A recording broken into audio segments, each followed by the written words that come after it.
Freedom of expression is especially important during elections, when we choose the people who are going to govern our country for the next 4 years. Freedom of expression includes not just the right to speak, but also the right to hear and to listen and to receive information. In early October, the Parliamentary Press Gallery and the Leaders Debate Commission denied access to True North Media and the Rebel Media Network, claiming that these two organizations were actively engaging in advocacy. Now, certainly True North and the Rebel have a perspective, one you might loosely call conservative, but if the Press Gallery is serious about banning all media outlets that are actively engaged in advocacy, they would need to get rid of a lot of their existing members. For example, Xinhua is the Communist Chinese government news agency, which is always singing the praises of the communist government and its ruthless leaders. Another example is the CBC.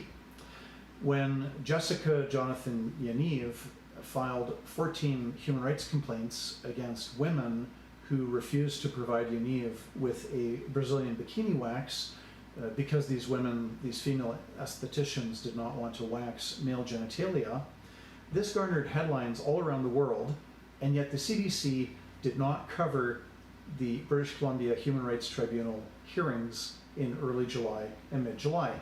Why is that? Well, because the CBC does not want you to question human rights legislation or whether we might need to reform or change this legislation. It goes contrary to the CBC's ideology.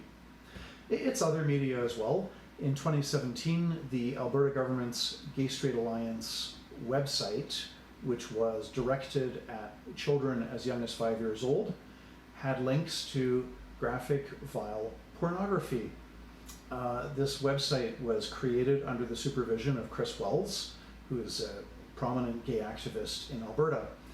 Do you think the media, the mainstream media, gave any coverage to government-funded Gay Straight Alliance website exposing kids to vile pornography?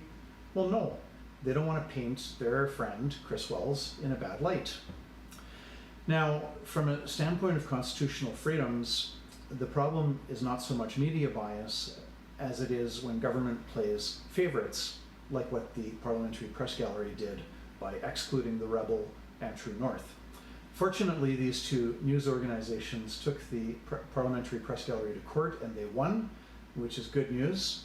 However, we always have to remain vigilant about government playing favorites with media if we want to defend our constitutional freedom to hear and to listen and to receive information.